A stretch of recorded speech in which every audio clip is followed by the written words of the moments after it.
tu ka sak ding mi he Rauben hu ni apho mi se ikanu lai ram ti mi tha sala lap song kha mi pilai mi khan sa se ti khan ka du ngai ka na ten khan lap song ka van saka khan ka sa khau bak lao ase te phan khan ka sa khau shim lao kani nga sak ka ti la cha kai ma long ka sak kau zanga khan len ram tha tu kha ka van sak la mi pilai zong ni ra ka ro thiam sham lo ti mi kha zang fa zong ka van no ha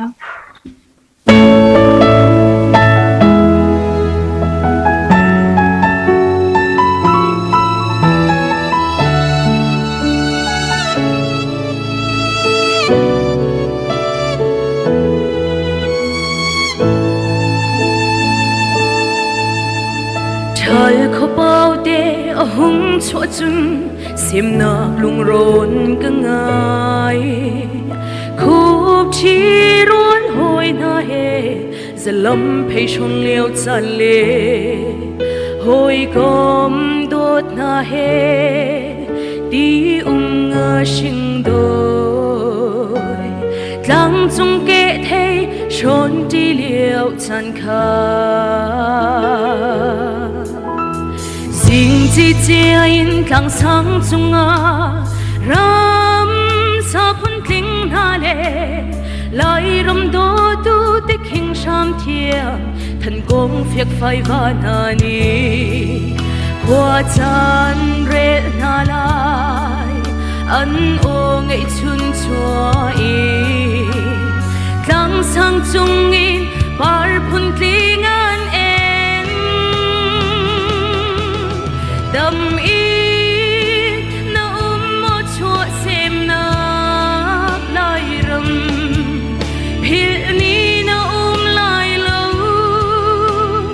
chan thong tiang y Lên chi cần chim khâu shim lo Na shin sem mong ruột na ni Ne bung khir chan lai Cần ngọ lăng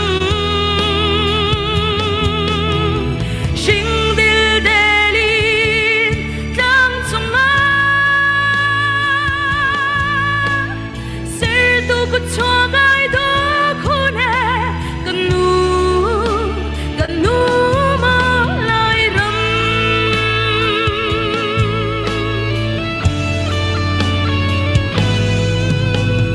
chung hưng mang boy pha ve lo bang sim na lung ron chua tak in khwa chin trong dang kan sham e lung ngồi har Cần khăn đi ni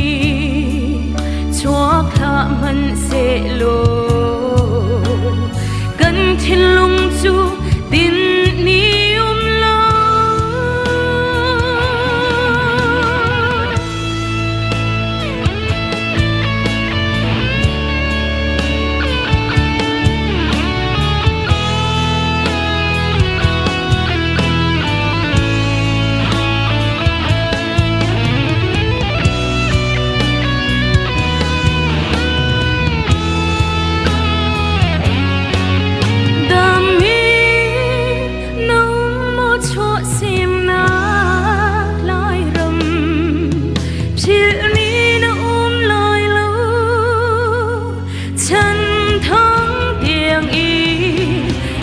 Chỉ cần chim khâu shim lâu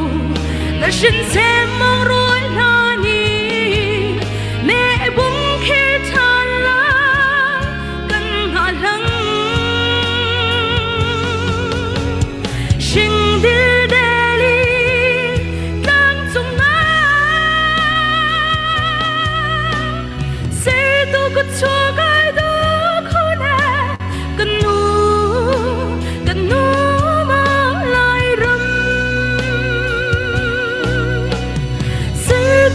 cho gai do khone kanu ma lai ram